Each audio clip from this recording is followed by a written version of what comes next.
الحمد للہ رب العالمین والصلاة والسلام علی نبینا محمد وعلی آلہ وصحبہ اجمعین، اما بعد۔ آج ہم ہیں کتاب الفوائد کے ساتھ، جس کے مؤلف ہیں امام ابن القیم رحمہ اللہ۔ یہ کتاب طرح طرح کے قیمتی فوائد پہ مشتمل ہے، اور فوائد کا تعلق مختلف علوم و فنون سے ہے۔ عام طور پہ امام ابن القیم رحمہ اللہ کی کوشش رہتی ہے کہ وہ ان قیمتی فوائد کے ذریعے ہماری اصلاح کریں، ہمارے دلوں کا تزکیہ کریں، ہمارے دلوں میں اللہ کی محبت داخل کریں، ہمارے دلوں میں معرفت الہی کا شوق پیدا کریں، اور ہمارے دلوں میں دنیا کی محبت کو کم کریں۔ جو آج کا فائدہ ہے، اس کا آغاز گزشتہ درس میں ہم نے کیا تھا، اور مفہوم اس کا یہ تھا کہ انسان تب ٹھیک ہوگا جب وہ اپنے خیالات کو ٹھیک کرے، اور انسان خراب تب ہوتا ہے جب اس کے خیالات خراب ہوں۔ اس موضوع پہ انہوں نے بہت اچھی گفتگو کی، اور آج کے درس میں وہ کہتے ہیں، اور صفحہ نمبر ہے 254 کتاب کے اس ایڈیشن کے مطابق جس کی تحقیق کی ہے شیخ محمد عزیر شمس رحمہ اللہ نے، اور کتاب کا جو دوسرا ایڈیشن ہے اس کے مطابق صفحہ نمبر ہے 321 3021۔ چنانچہ امام صاحب کہتے ہیں، وَاعْلَمْ، یہ بات آپ جان لیں، ان الخطرات والوساوس، کہ انسان کے ذہن میں آنے والے خیالات اور وسوسے، تؤدی متعلقاتها الى الفکر، ان سے متعلق امور انسان کو لے جاتے ہیں سوچ کی طرف۔ میں اور آپ جانتے ہیں کہ خیال اور وسوسہ یہ ہمارے بس میں نہیں ہے، ہمارے کنٹرول میں نہیں ہے، لیکن سوچنا یہ ہمارے کنٹرول میں ہے۔ اسی لیے اللہ رب العزت نے اچھا سوچنے والوں کی تعریف کی ہے، ان فی خلق السماوات والارض واختلاف اللیل والنہار لآیات لأولی الالباب الذین یذکرون اللہ قیاما وقعودا وعلی جنوبہم ویتفکرون فی خلق السماوات والارض ربنا ما خلقت هذا باطلا سبحانک فقنا عذاب النار۔ سورہ آل عمران کی آخری آیتیں ہیں، اور ان کی اہمیت یہ ہے کہ نبی علیہ الصلوۃ والسلام جب صبح تہجد کے لیے اٹھتے تھے تو یہ آیات پڑھا کرتے تھے۔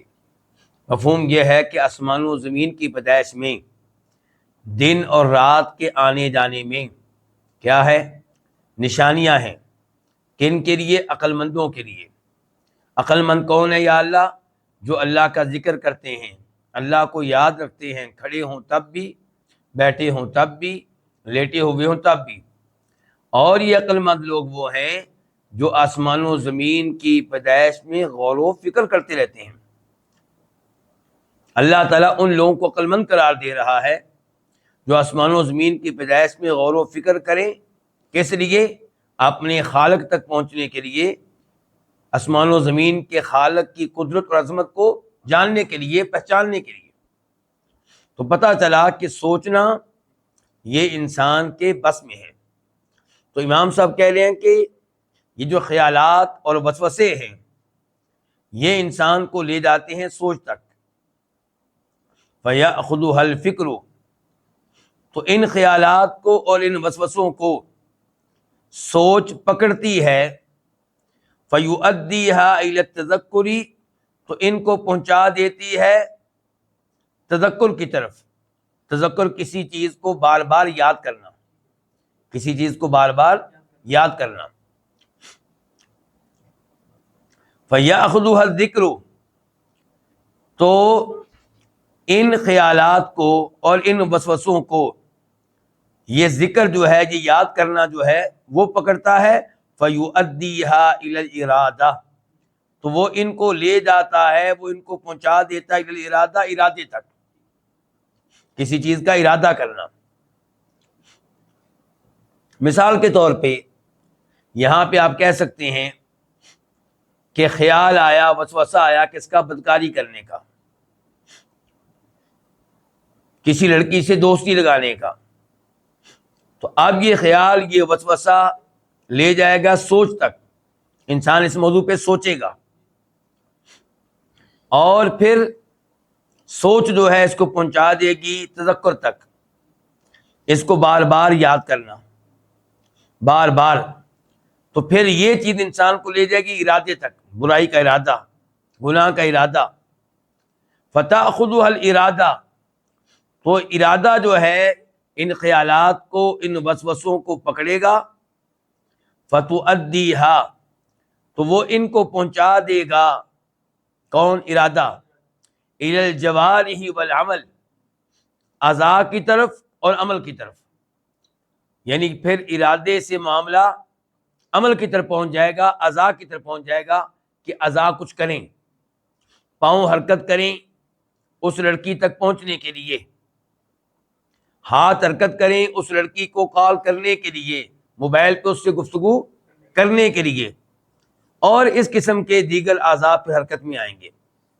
فَتَسْتَحْكِمُ، تو پھر یہ خیالات اور یہ وسوسے مستحکم ہو جاتے ہیں، فَتَصِيرُ عَادَةً، پھر یہ عادت بن جاتے ہیں۔ فَرَدُّهَا مِن مَبَادِئِهَا، تو ان کو مسترد کر دینا، ان کو ریجیکٹ کر دینا، من مبادئها، ان کے آغاز سے ہی، کن کو ریجیکٹ کر دینا؟ وسوسوں کو، خیالات کو، ان کے آغاز سے، اسہل، یہ آسان ہے، من قطعها، ان کو کاٹ دینے سے، ان کو توڑ دینے سے، بعد قوتها، ان کے قوت بن جانے کے بعد، وتمامها، اور ان کے مکمل ہو جانے کے بعد۔ یہ جو گفتگو کی ہے امام صاحب نے، امام القیم رحمہ اللہ نے، اس پہ آپ دوبارہ سے غور کریں۔ ہم نے مثال کس کی دی تھی؟ بدکاری کی، اور امام صاحب نے اس گفتگو کے آخر میں کیا کہا ہے کہ آپ ان خیالات کو شروع سے ہی ریجیکٹ کر دیں، ان کو اپنے دل کے گھر میں ٹھہرنے نہ دیں، اور اگر یہ قوت اختیار کر گئے یا اپنے کمال کو پہنچ گئے تو پھر ان کو نکالنا بہت مشکل ہوگا۔ یہاں پہ آپ اس آیت پہ غور کریں، اللہ تعالیٰ کہتے ہیں وَلَا تَقْرَبُوا الزِّنَا، کیا کہا ہے؟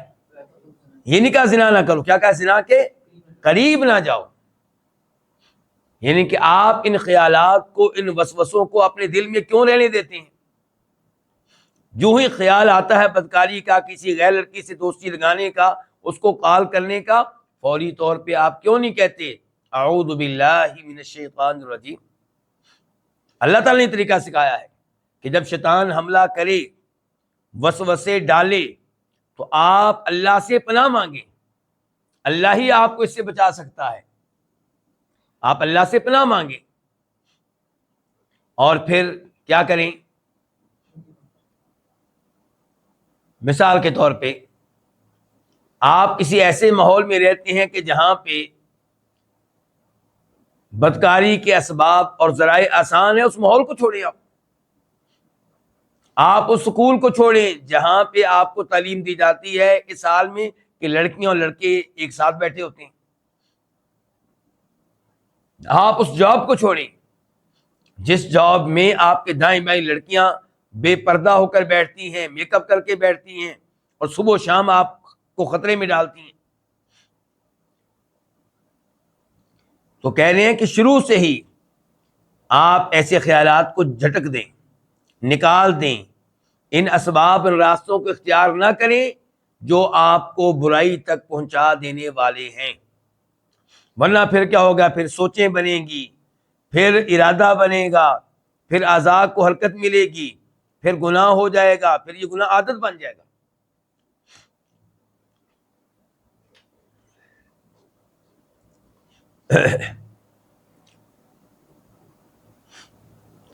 امام صاحب فرماتے ہیں وَمَعْلُومٌ، اور یہ بات معلوم ہے، واضح ہے، ان کے ہر کوئی جانتا ہے کیا کہ انہ لم یعط الانسان اماطۃ الخواطر ولا القوۃ علی قطعها، کہ انسان کو طاقت نہیں دی گئی، انسان نہیں دیا گیا، مراد ہے کہ انسان کو طاقت نہیں دی گئی کس بات کی؟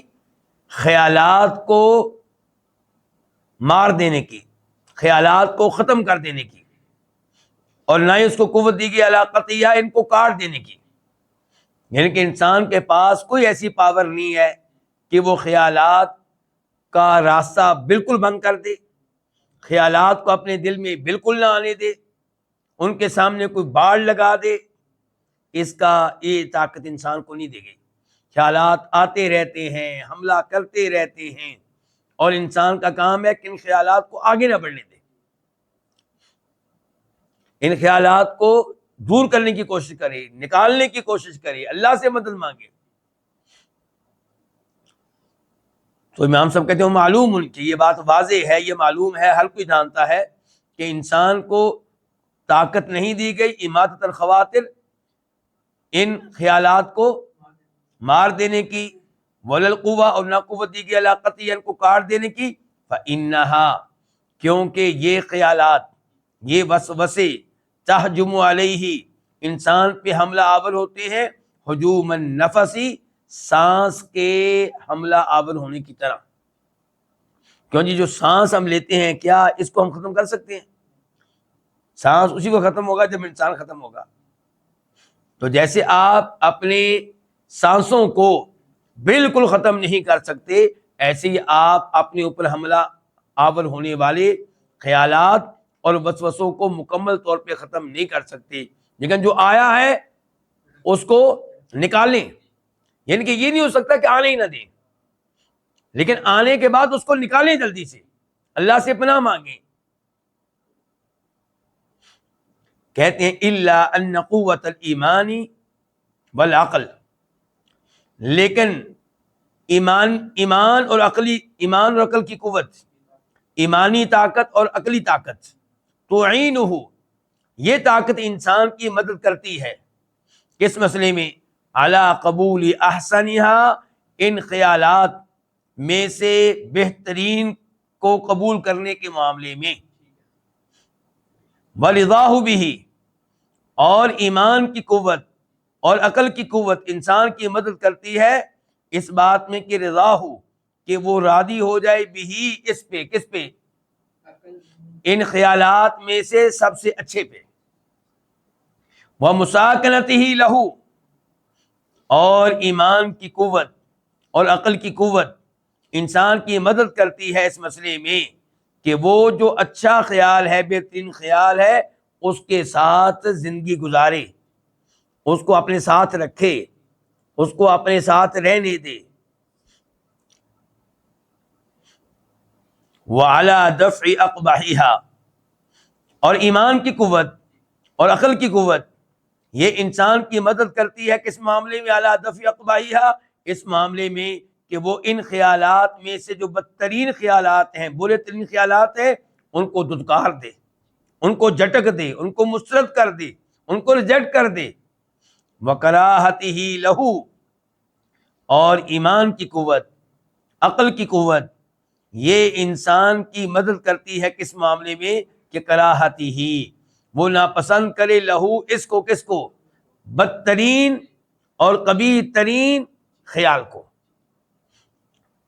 ونفرتہ منہ، اور ایمان کی قوت، عقل کی قوت یہ انسان کی مدد کرتی ہے اس معاملے میں کہ وہ بھاگے اور نفرت کرے جو کبھی ترین خیالات ہیں ان سے۔ یہاں پہ آپ سورہ حجرات کی آیت نمبر 7 کو اپنے ذہن میں لے کر آئیں، جس میں اللہ فرماتے ہیں وَلَٰكِنَّ اللَّهَ حَبَّبَ إِلَيْكُمُ الْإِيمَانَ وَزَيَّنَهُ فِي قُلُوبِكُمْ وَكَرَّهَ إِلَيْكُمُ الْكُفْرَ وَالْفُسُوقَ وَالْعِصْيَانَ، اللہ تعالیٰ تمہارے دلوں میں ایمان کی محبت ڈال دیتا ہے، اللہ ایمان کو تمہارے دلوں میں مزین کر دیتا ہے، اللہ ایمان کو تمہارے لیے خوشنما بنا دیتا ہے، اور اللہ تمہارے دلوں میں کفر کی نفرت ڈال دیتا ہے، گناہ کی، معصیت کی نفرت ڈال دیتا ہے۔ اس کا مطلب یہ ہوا کہ یہ کام، یہ اگلا مرحلہ پھر اللہ کی مدد کے بغیر نہیں ہو سکتا۔ خیالات آ رہے ہیں، ایمان کے بھی کفر کے بھی۔ اب ایمان کا خیال آپ کے دل میں محبوب ہو جائے، آپ کے دل کو اس سے محبت شروع ہو جائے، آپ کو وہ پیارا لگے، یہ اللہ کے ہاتھ میں ہے۔ اور کفر سے آپ کو نفرت ہو جائے، گناہ سے آپ کو نفرت ہو جائے، یہ اللہ کے ہاتھ میں ہے۔ تو اس لیے اس معاملے میں اللہ سے مدد مانگتے رہنا چاہیے، دعا کرتے رہنا چاہیے کہ اللہ میرے دل میں ایمان کی محبت ڈال دے، اے اللہ ایمان کو، نیکیوں کو میرے لیے مزین کر دے، میرے لیے نمازیں مزین کر دے، میرے لیے تلاوت مزین کر دے، مساجد میرے لیے مزین کر دے، میرے لیے علماء مزین کر دے، میرے دلوں میں علماء حق کی محبت ڈال دے، اور اللہ میرے دل میں کفر کی نفرت ڈال دے، گناہ کی نفرت ڈال دے۔ یہ اللہ سے سوال کرتے رہنا چاہیے، کیونکہ یہاں پہ امام صاحب کہہ رہے ہیں کہ یہ سب کچھ کب ہوگا؟ جب ایمان کی قوت ہوگی اور جب عقل ہوگی۔ تو عقل دینے والا کون ہے؟ اللہ رب العزت ہے۔ کہتے ہیں کما قال صحابہ، جیسا کہ صحابہ کرام نے کہا تھا، یا رسول اللہ، اے اللہ کے رسول، ان احدنا، بے شک ہم میں سے کوئی، یجدو، پاتا ہے، محسوس کرتا ہے، پاتا ہے، فی نفسی، اپنے دل میں، ما، ایسا خیال، لئن یحترق حتی یصیر حممۃ، ایسا خیال کہ وہ ہم میں سے کوئی جل جائے، حتیٰ کہ کوئلہ بن جائے، حب الیہ، یہ چیز یعنی کہ جل جانا، کوئلہ ہو جانا، ہمیں زیادہ محبوب ہوگا اس بات سے کہ ہم اس خیال کو زبان پہ لائیں اور اس کے ساتھ کلام کریں۔ ایسے سے خیالات آتے ہیں۔ فقال، تو آپ علیہ السلام نے فرمایا، اوقد وجدتموہ، کیا واقعی تم لوگوں نے اس چیز کو پایا ہے؟ کس چیز کو؟ اس میں دو احتمال ہیں، جیسا کہ آگے امام صاحب بتائیں گے۔ ایک احتمال یہ کہ کیا واقعی تم یہ چیز پاتے ہو کہ ایسا وسوسہ آنے پہ اور ایسا خیال آنے پہ تمہیں غصہ آتا ہے اور تم اس کو ناپسند کرتے ہو اور تمہارا دل نہیں مانتا کہ وہ خیال اپنی زبان پہ لے کر آؤ؟ کیا تم نے اس چیز کو پایا ہے؟ قالوا نعم، کہنے لگے ہاں۔ قال ذاک صریح الایمان، یہ صریح ایمان ہے، واضح ایمان ہے، یہ ایمان کی صریح ایمان کی علامت ہے، یہ خالص ایمان کی علامت ہے کہ برا خیال آیا اور آپ نے اس کو جھٹک دیا اور آپ نہیں چاہتے کہ وہ آپ کی زبان پہ آئے۔ اس کی ایک مثال میں دے دیتا ہوں برے خیال کی، تاکہ آپ کو بات سمجھنے میں آسانی ہو۔ یہ حدیث ابھی ہم نے پڑھی ہے، یہ مسلم شریف کی ہے، مسلم شریف میں اس کا نمبر ہے 132 132۔ جب آپ وہ احادیث دیکھیں گے جو اس کے دائیں بائیں ہیں، اس کے آگے پیچھے ہیں، تو آپ کو پتا چلے گا کہ نبی علیہ الصلوۃ والسلام نے ارشاد فرمایا کہ شیطان انسان کے پاس آتا ہے اور خیال ذہن میں ڈالتا ہے، وسوسے ڈالتا ہے۔ کیا؟ انسان کے ذہن میں ڈالتا ہے کہ تمہیں کس نے پیدا کیا؟ اللہ نے۔ آسمان کو کس نے پیدا کیا؟ اللہ نے۔ زمین کو کس نے پیدا کیا؟ اللہ نے۔ سورج کو کس نے پیدا کیا؟ اللہ نے۔ چاند کو کس نے؟ اللہ نے۔ اللہ کو کس نے پیدا کیا؟ یہ اللہ کو کس نے پیدا کیا، یہ وہ خیالات ہیں جن کے بارے میں صحابہ کرام کہہ رہے ہیں کہ ایسے خیالات آتے ہیں کہ جنہیں زبان پہ لانا مشکل ہے۔ زبان پہ لانے کی بجائے ہمیں یہ پسند ہوگا کہ ہم جل جائیں، کوئلہ ہو جائیں، لیکن اتنی خطرناک بات اپنی زبان پہ لے کر لائیں۔ تو یہ تھا صحابہ کرام کا ایمان۔ اور آج کا پڑھا لکھا نوجوان، وہ تو کھلے عام اللہ پہ اعتراض کرتا ہے، اللہ نے ایسا کیوں کیا، اللہ نے ایسا کیوں کیا، انا للہ و انا الیہ راجعون۔ یہ جرأت کہ اس شہنشاہ کے بارے میں کہا جائے کیوں، کیسے، کس لیے، جبکہ اللہ نے کہا تھا لا یسأل عما یفعل وہم یسألون، کہ میں جس سے چاہوں پوچھوں، جس سے چاہوں سوال کروں، مجھ سے کوئی سوال نہیں کر سکتا۔ پہلی بات تو یہ ہے کہ اللہ سے سوال کیوں کیا جائے؟ اللہ کا ہر کام درست، اللہ کا ہر کام حکمت پہ مبنی، اللہ کا ہر کام مسرت پہ مبنی، اللہ کے ہر کام کے پیچھے علم ہے، رحمت ہے، حکمت ہے۔ اللہ کی کوئی ایسی چیز نہیں ہے جو قابل اعتراض ہو، اللہ کی کوئی ایسی چیز نہیں ہے جس کی وجہ سے اللہ پہ یعنی کہ اللہ کا کوئی شکوہ کیا جائے۔ لیکن آج کا نوجوان سوال کرتا ہے، اور سوال کرنے کو بہادری سمجھتا ہے، اور پڑھا لکھا ہونے کی دلیل سمجھتا ہے، اور یہ سمجھتا ہے کہ شاید علماء کرام یہ پاگل ہیں، درسوں کے طالب علم یہ پاگل ہیں، ہم پڑھے لکھے ہیں۔ یہ نہیں سمجھتا کہ میں ایسے سوالات کر کے اپنے آپ کو جہنم کی آگ کا ایندھن بنا رہا ہوں، میں حق سے دور ہو رہا ہوں، میں اللہ کو ناراض کر رہا ہوں۔ تیری جرت کیا ہے کہ تو اللہ سے سوال کر؟ تو اپنی حیثیت تو دیکھ، تو ہے کیا چیز؟ گندے پانی سے پیدا ہونے والا، سر درد ہو جائے تو تڑپنا شروع ہو جاتا ہے، دانت میں درد ہو جائے جان نکلتی ہے تیری، قبض ہو جائے پخانہ نہ آئے تو ڈاکٹروں حکیموں کے پاس بھاگتا ہے، تیری ناک سے گندگی نکلتی ہے، تیری آنکھوں سے گندا پانی نکلتا ہے، تیرے کان سے گندگی نکلتی ہے، تیرے سامنے کی شرمگاہ سے پیچھے شرمگاہ سے گندگی نکلتی ہے، تو رب سے سوال کرے تیری حیثیت کیا ہے؟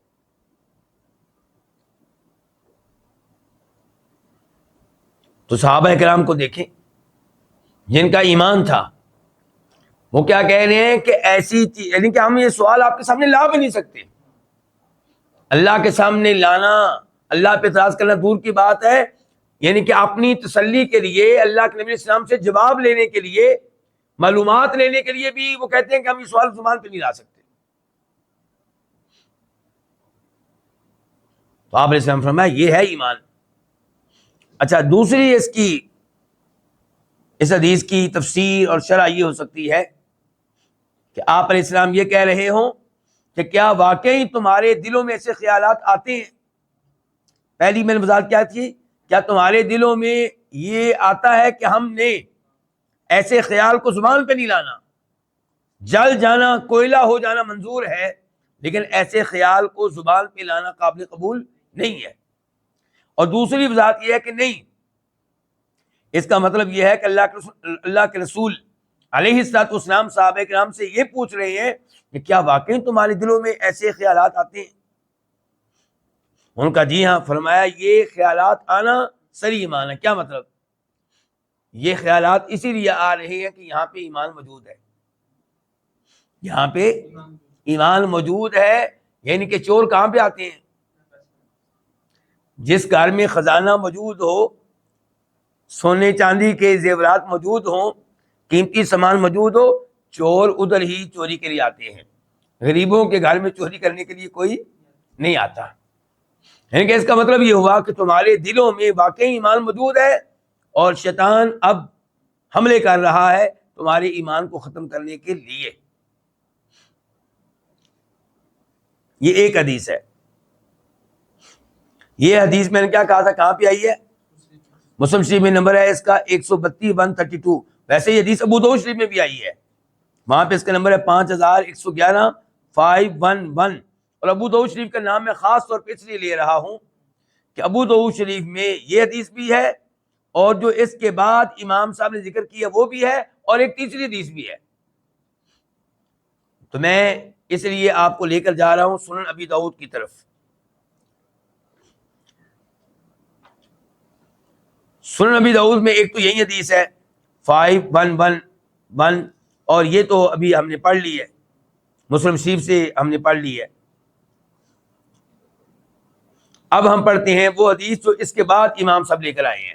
امام صاحب یہاں پہ لے کر آئے، امام القیم یہاں پہ لے کر آئے مختصر طور پہ، ابو داؤد شریف میں پوری موجود ہے۔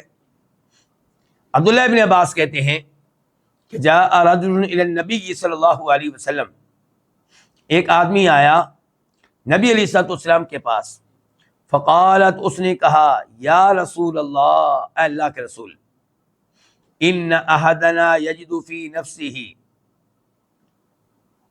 ہم میں سے کوئی اپنے دل میں ایسا خیال پاتا ہے لَأَن يَكُونَ حُمَامَةً أَحَبُّ إِلَيْهِ مِنْ أَن يَتَكَلَّمَ بِهِ، اس کا جل کر کوئلہ بن جانا اس کے ہاں اس بات سے زیادہ اچھا ہوگا کہ وہ یہ خیال زبان پہ لے کر آئے اور اس کے ساتھ کلام کرے اور لوگوں کو بتائے۔ فقال، تو آپ نے کہا اللہ اکبر، اللہ اکبر، اللہ اکبر، کتنی بار کہا؟ 3 بار۔ اللہ ہر چیز سے بڑا ہے، اللہ ہر چیز سے بڑا ہے۔ پھر کہا الحمدللہ الذی رد کیدہ الی الوسوسہ، تمام تعریفیں اس اللہ تعالیٰ کے لیے جس نے شیطان کی چال کو، سازش کو، مکر کو لوٹا دیا وسوسے کی طرف، یعنی کہ اللہ نے اس کی چال کو کامیاب نہیں ہونے دیا، اس کی چال وسوسہ ہی رہی، وسوسے سے آگے نہیں جا سکی۔ کیا دلیل ہے کہ آگے نہیں جا سکی؟ کیونکہ صحابی کیا کہتے ہیں کہ یا اللہ کے رسول اتنا برا خیال ہے کہ میں زبان پہ نہیں لا سکتا۔ اس کا مطلب ہے کہ صحابی اس خیال سے متاثر نہیں ہوا، صحابی نے اس کو قبول نہیں کیا، صحابی نے اس کو ریجیکٹ کیا ہے، بلکہ قبول کرنا دور کی بات ہے، اس کا تذکرہ کرنے کو بھی وہ جرم سمجھتا ہے۔ پھر غور کریں آج کے نوجوانوں پہ، اپنے بھائیوں پہ جو یونیورسٹی میں پڑھ رہے ہیں، جدید یونیورسٹیوں میں پڑھ رہے ہیں، کتنے یہ شیر ہو چکے ہیں، اور وہ اس کو کیا سمجھتے ہیں؟ آزادی۔ اچھا، ایک طرف کیا نعرہ ان کا کہ دوسرے کی پرائیویسی کا خیال رکھا جائے، اور ہمارے مسلمان بھائی بھی ہمیں سکھاتے ہیں کہ کافر ممالک میں، یورپ میں دوسروں کی پرائیویسی کا بہت خیال رکھا جاتا ہے، دوسروں کی پرائیویسی کا۔ اچھا، اور اللہ تعالیٰ کے حقوق کا؟ اللہ کے حقوق کی باری آتی تو آزادی ہے جی، یعنی کہ جس نے آپ کو پیدا کیا، جو روزانہ آپ کو رزق دے رہا ہے، جس نے آپ کو اولاد دی ہے، جس نے آپ کو والدین دیے ہیں، جو آج بھی آپ کو نعمتیں دے رہا ہے، جس کے ہاتھوں میں آپ کا دل ہے، جس کے ہاتھوں میں آپ کے دل کی دھڑکنیں ہیں، اس کا کوئی حق نہیں، اس کے معاملے میں آزادی ہے، کھل کے اعتراض کرو، نعوذ باللہ من ذالک۔ اور جو آپ کا پڑوسی ہے اس کی پرائیویسی کا خیال رکھو جی۔ بیٹا باپ کو کچھ نہ کہے، باپ بیٹی کو کچھ نہ کہے، بیٹی کو دوستیاں لگانے دے، بیٹی جس کو چاہے بوائے فرینڈ بنائے، اس کی پرائیویسی کا خیال رکھنا، اس کو روکنا نہیں ہے، اس کا دل نہیں دکھانا، اس کا دل نہیں توڑنا۔ اور اگر آپ نے ایسی حرکت کر دی تو پولیس فوراً آئے گی اس بچی کی مدد کے لیے، کیونکہ باپ نے اپنی بیٹی کی پرائیویسی کا خیال نہیں رکھا۔ یعنی کہ نعوذ باللہ، اللہ تعالیٰ کو انہوں نے کیا سمجھا ہے؟ اور ان کی آنکھیں کھل جائیں گی جب موت آئے گی، پھر پتہ چلے گا۔ اس موضوع پہ کتنی حدیثیں ہو گئی؟ 2، اور یہ 2 حدیثیں وہ تھیں جن کا تذکرہ امام القیم رحمہ اللہ نے کیا ہے، اور اب تیسری حدیث ان کے ساتھ ہی ہے۔ اور ان احادیث کے اوپر امام ابو داؤد رحمہ اللہ نے باب کیا قائم کیا جانتے ہیں؟ باب یہ قائم کیا ہے کہ باب فی رد الوسوسہ، باب ہے وسوسے کو ریجیکٹ کر دینے کے بارے میں، کہ جو وسوسہ ہے آپ اس کو ریجیکٹ کریں۔ وَإِمَّا يَنزَغَنَّكَ مِنَ الشَّيْطَانِ نَزْغٌ فَاسْتَعِذْ بِاللَّهِ، سورہ اعراف میں اللہ تعالیٰ کہہ رہے ہیں۔ تو یہاں پہ ابو زمیل کہتے ہیں، یہ صحابی نہیں ہے بلکہ تابعی ہیں۔ ابو زمیل کہتے ہیں کہ سألت ابن عباس، میں نے عبداللہ ابن عباس سے سوال کیا۔ اب سوال کس سے ہو رہا ہے؟ صحابی سے، اللہ کے رسول سے نہیں صلی اللہ علیہ وسلم۔ فقلت، میں نے کہا ما شیء اجدہ فی صدری، یہ کیا چیز ہے جس کو میں اپنے سینے میں پاتا ہوں، یعنی کہ کیا خیالات ہیں جو میرے دل میں آتی ہیں۔ قال ما ہوا، عبداللہ بن عباس نے کہا وہ کیا خیال ہے بتاؤ گے تو میں کچھ جواب دوں گا نا۔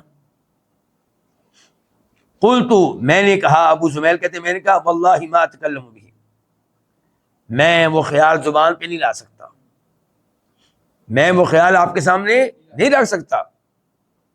قال، فقال علی اشیء من شک، کیا تمہارے دل میں کوئی ایسی چیز آتی ہے جو شک پہ مبنی ہے؟ قال، تو عبداللہ بن عباس کہنے لگے وضاحکا، اور اس موقع پہ وہ مسکرائے، کہنے لگے ما نجا من ذلک احد، اس سے کوئی بھی محفوظ نہیں ہے، ایسے وسوسوں سے، ایسے خیالات سے کوئی بھی محفوظ نہیں ہے۔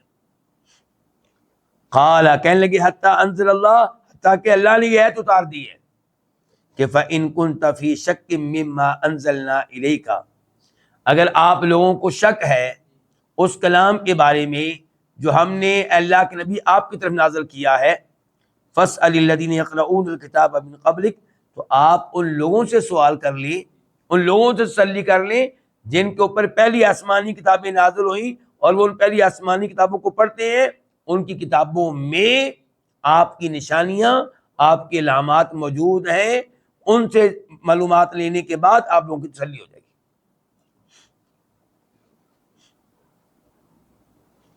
فقال علی، عبداللہ بن عباس مجھ سے کہنے لگے اذا وجدت فی نفسک شیئا، جب تم اپنے دل میں کچھ چیز پاؤ، فقل، تو یہ تلاوت کرو کہ هو الاول والآخر والظاہر والباطن وهو بكل شیء علیم۔ اول و آخر کون ہے؟ اللہ ہے، اور وہی ظاہر ہے، وہی باطن ہے، اور وہ ہر چیز کے بارے میں خوب علم رکھنے والا ہے۔ تو وظیفہ بھی بتا دیا، کس نے؟ عبداللہ ابن عباس نے رضی اللہ تعالی عنہما۔ آپ آتے ہیں دوبارہ سے امام ابو داؤد رحمہ اللہ کے ساتھ ہی، ہم اب دوبارہ کس کے پاس آ گئے؟ امام قیم رحمہ اللہ کے پاس۔ تو انہوں نے پہلے وہ حدیث ذکر کی جس کا ترجمہ میں نے کر دیا تھا، پھر کہتے ہیں وفی لفظ، اور ایک لفظ میں ہے کہ الحمدللہ الذی رد کیدہ للوسوسہ، تمام تعریفیں اس اللہ تعالیٰ کے لیے جس نے شیطان کی چال کو لٹا دیا، تبدیل کر دیا، کس میں؟ وسوسہ میں۔ کہتے ہیں فیہ قولان، اور اس میں علماء کرام کے کتنے قول ہیں؟ 2 قول ہیں۔ احدہما، ان 2 اقوال میں سے ایک قول یہ ہے کہ ان ردہ، کہ ایسے وسوسے کو مسترد کر دینا، ریجیکٹ کر دینا، وکراہتہ، اور اس کو ناپسند کرنا، صریح الایمان، یہ ہے خالص ایمان، یہ ہے واضح ایمان، یہ ہے صریح ایمان۔ والثانی، اور دوسرا قول یہ ہے کہ ان وجودہ، کہ ایسے خیال کا دل میں آ جانا، موجود ہونا، پایا جانا، وَإِلْقَاءَ الشَّيْطَانِ لَهُ فِي النَّفْسِ، اور شیطان کا اس کو دل میں ڈالنا، صریح الایمان، یہ ہے واضح طور پہ ایمان، یہ خالص ایمان۔ کیوں جی؟ یہ کیسے جی؟ شیطان کا خیال ڈالنا وہ صریح ایمان کیسے ہو گیا؟ امام صاحب کہتے ہیں فَإِنَّهُ إِنَّمَا أَلْقَاهُ فِي النَّفْسِ طَلَبًا لِمُعَارَضَةِ الْإِيمَانِ وَإِزَالَتِهِ بِهِ، کیونکہ شیطان نے اس کو دل میں ڈالا ہے، کس کو؟ اس برے خیال کو، اس وسوسے کو دل میں ڈالا ہے صرف اور صرف اس لیے طلباً، تاکہ وہ طلب کرے لمعارض الایمان، ایمان کی مخالفت، وازالتہ بہ، اور تاکہ ایمان کو زائل کرے بھی، اس وسوسے کے ذریعے، اس خیال کے ذریعے وہ چاہتا ہے کہ ایمان کو زائل کرے، نکال دے۔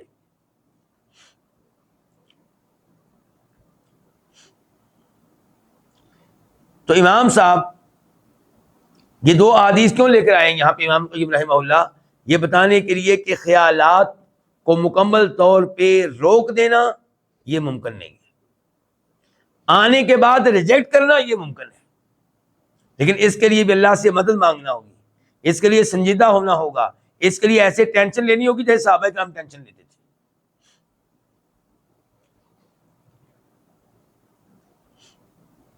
اس کے بعد امام صاحب کہتے ہیں وَقَدْ خَلَقَ اللَّهُ سُبْحَانَهُ النَّفْسَ شَبِيهَةً بِالرَّحَاءِ الدَّائِرَةِ الَّتِي لَا تَسْكُنُ،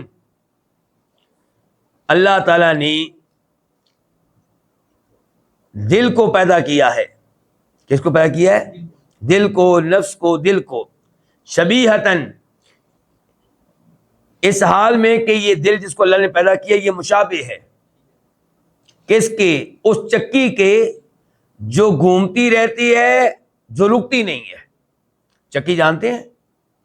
چکی جس میں پرانے زمانے میں آٹا پیستے تھے، پتھر کی چکی، گول، اور ذہن میں آئی کہ نہیں آئی؟ کہیں تصویر تو دیکھی ہوگی نا، یعنی کہ اوپر بھی پتھر نیچے بھی پتھر، بیچ میں رکھ دیتے تھے گندم اور پھر اوپر والے پتھر کو رگڑتے رہتے تھے تو گندم کیا ہو جاتی تھی؟ وہ آٹا بن جاتی تھی۔ تو امام صاحب کہہ رہے ہیں اللہ تعالیٰ نے نفس کو پیدا کیا ہے اس حال میں کہ یہ نفس جو ہے اس چکی کے مشابہ ہے، جو گھومتی رہتی ہے، جو ٹھہرتی نہیں ہے، رکتی نہیں ہے۔ وَلَا بُدَّ لَهَا مِن شَيْءٍ تَتْحَلُهُ، اور اس چکی کے لیے کسی ایسی چیز کا ہونا ضروری ہے جس کو وہ پیسے۔ اس میں کوئی نہ کوئی چیز ڈالنی پڑے گی نا، گندم ڈالیں آپ، یا آپ چاول ڈال دیں، آپ مکئی ڈال دیں، کوئی نہ کوئی چیز تو ڈالنی پڑے گی نا، تو اس کے لیے کسی ایسی چیز کا ہونا لازمی ہے جس کو وہ پیسے۔ فَإِذَا وُضِعَ فِيهَا حَبٌّ طَحَنَتْهُ، جب اس میں دانے ڈالے جائیں گے تو دانوں کو پیس دے گی۔ وَإِنْ وُضِعَ فِيهَا تُرَابٌ، اور اگر اس میں مٹی ڈالی جائے، او حسن یا کنکریاں ڈالی جائیں، طَحَنَتْهُ، وہ ان کو بھی پیس دے گی۔ یعنی کہ یہ چکی جو ہے یہ کوئی فرق نہیں کرتی کہ کس کو پیسنا ہے کس کو نہیں پیسنا۔ حالانکہ اگر یہ سمجھدار ہو تو اس کو چاہیے کہ گندم کو پیسے، مکئی کو پیسے، چاول کو پیسے، مٹی کی باری آئے تو کہے اس کو پیسنا بیوقوفی ہے، نقصان ہے۔ کنکریوں کی باری آئے تو کہے نہیں اس کو نہیں پیسنا جی، لیکن نہیں، اس کا کام ہے پیسنا، جو چیز ڈال دی جائے گی وہ اس کو پیستی رہے گی۔ تو کہتے ہیں اللہ تعالیٰ نے انسان کے دل کو اس چکی کے مشابہ پیدا کیا ہے، خیالات اچھے برے۔ اب دیکھیں آگے کہتے ہیں فل افکار والخواطر، وہ سوچیں اور وہ خیالات التی تجول فی النفس، جو دل میں گھومتے رہتے ہیں، جو دل میں آتے ہیں، ہی بمنزلۃ الحب، یہ خیالات ان دانوں کی طرح ہیں، ان دانوں کے مقام و مرتبہ پہ ہیں، الذی یوضع فی الرحا، جن کو چکی میں رکھا جاتا ہے۔ ولا تبقى تلك الرحا معطلۃ قط، اور یہ چکی کبھی بھی معطل نہیں رہتی، کبھی بھی رکتی نہیں ہے، کبھی بھی بند نہیں ہوتی، بیکار نہیں ہوتی۔ بل لا بد لها من شيء يوضع فيها، بلکہ اس چکی کے لیے ایسی چیز کا ہونا ضروری ہے جس کو اس چکی میں ڈالا جائے، اس میں رکھا جائے۔ ٹھیک ہو گیا؟ اب دیکھیں، اب کہتے ہیں امام صاحب فَمِنَ النَّاسِ مَن تَطْحَنُ رَحَاهُ حَبًّا يَخْرُجُ دَقِيقًا يَنْفَعُ بِهِ نَفْسَهُ وَغَيْرَهُ، لوگوں میں سے کچھ لوگ وہ ہیں جن کی چکی دانے پیستی ہے اور یہ دانے آٹا بن کر نکلتے ہیں، يَنْفَعُ بِهِ نَفْسَهُ، وہ انسان اس آٹے کے ذریعے اپنے آپ کو بھی فائدہ دیتا ہے، دوسروں کو بھی فائدہ دیتا ہے۔ کچھ آٹا خود کھا لیا، کچھ بیوی کو کھلا دیا، کچھ بچوں کو کھلا دیا، پڑوسیوں کو دے دیا، رشتہ داروں کو دے دیا، کچھ اور لوگ آ گئے، مہمان آ گئے، ان کو بھی کھلا دیا۔ ٹھیک ہو گیا؟ سب کیا سمجھے آپ یہاں سے؟ ہاں، اللہ آپ کو جزائے خیر دے۔ کچھ لوگ جو ہیں وہ کیا کرتے ہیں، وہ اچھے خیالات، وہ سوچتے ہیں، وہ قرآن کریم کی آیات کے بارے میں غور و فکر کرتے ہیں،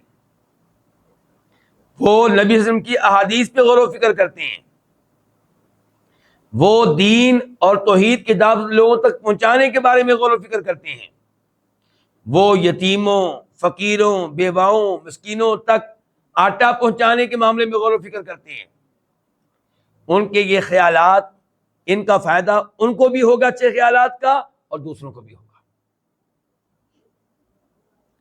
ان کا دل اچھا ہو گیا، ان کی چکی اچھی چیز کے لیے چل رہی ہے، ان کے دل کی چکی اچھے کام کے لیے چل رہی ہے۔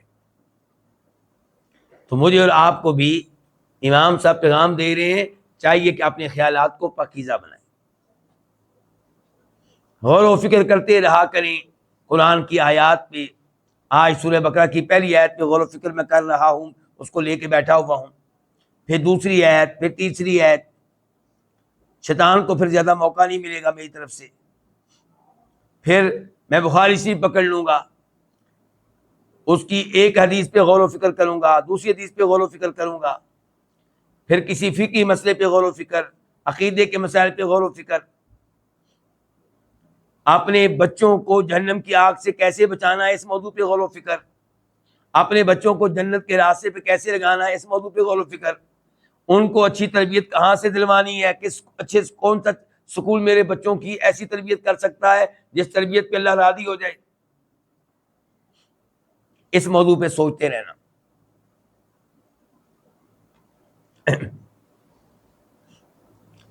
کہتے ہیں بَأَكْثَرُهُمْ يَطْحَنُ رَمْلًا، لیکن اکثر لوگ جو ہیں وہ پیستے ہیں اپنی چکی میں کس چیز کو؟ رملن، ریت کو، وحسن، کنکریوں کو، وطبلن، اور توڑی کو، ونحو ذالک، اور اس قسم کی چیزوں کو۔ پھر ہوتا کیا ہے، یعنی کہ یہ سوچتے رہتے ہیں کس موضوع پہ؟ کفر و شرک کیسے پھیلانا ہے، بدعات کو لوگوں میں کیسے عام کرنا ہے، فلاں شہر میں لوگ ابھی تک عید میلاد النبی علیہ السلام نہیں مناتے تو وہاں پہ اس کا آغاز کیسے کیا جائے۔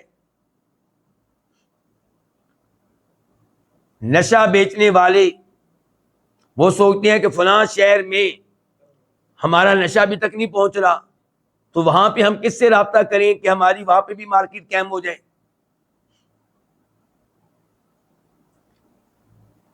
یعنی کہ برے لوگ بری سوچیں سوچتے ہیں، گناہ کیسے کیا جائے، گناہ کو کیسے پھیلایا جائے، گناہ کو کیسے نشر کیا جائے، شرکیہ قوالیاں کیسے عام کی جائیں، اس موضوع پہ سوچتے رہتے ہیں۔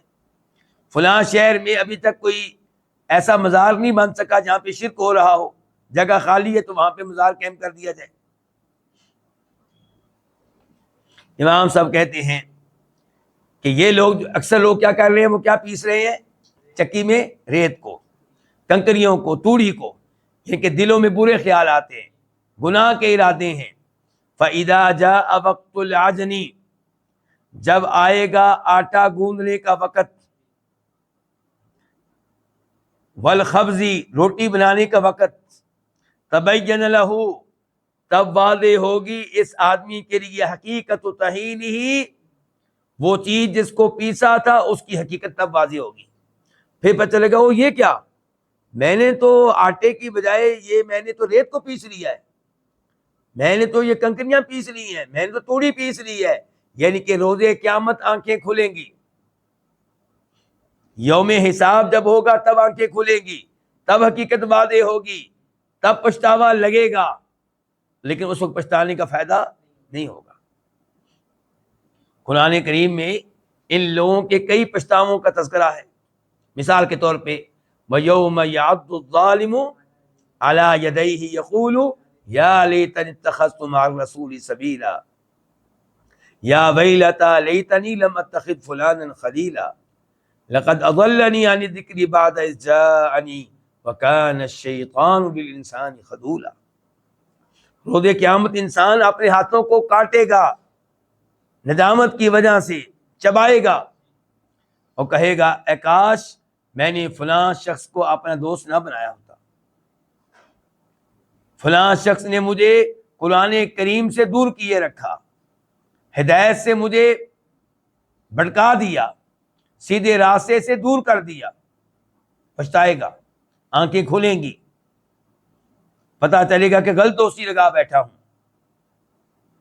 غلط چیز کو اپنی چکی میں پیس بیٹھا ہوں۔ اور کبھی اللہ تعالیٰ بیان کرتے ہیں، اس آیت پہ غور کریں، وَلَوْ تَرَىٰ إِذْ وُقِفُوا عَلَى النَّارِ فَقَالُوا يَا لَيْتَنَا نُرَدُّ وَلَا نُكَذِّبَ بِآيَاتِ رَبِّنَا وَنَكُونَ مِنَ الْمُؤْمِنِينَ۔ جب ان لوگوں کو جہنم کی آگ کے سامنے کھڑا کیا جائے گا، کہیں گے اے کاش ہمیں دنیا میں واپس بھیج دیا جائے، ایک دفعہ میں موقع دیا جائے اور ہم دنیا میں جا کے اللہ کی تکذیب نہ کریں، اللہ کے رسولوں کی تکذیب نہ کریں، قرآن کی تکذیب نہ کریں اور مومن بن جائیں۔ پچھتا رہے ہوں گے۔ کفر و شرک کے لیے کام کرنے والے انبیاء کرام علیہم السلام کی مخالفتیں کرنے والے، انبیاء کرام کے وارثین علماء کرام کی مخالفتیں کرنے والے. اور کبھی اللہ تعالیٰ نے کہا ہے کہ یا حسرتا علی ما فرطت فی جنب اللہ. کوئی کہہ رہا ہوگا کہ مجھے پچھتاوا لگ رہا ہے کہ میں نے اللہ کے حق میں بڑی کمی کوتاہی کی ہے.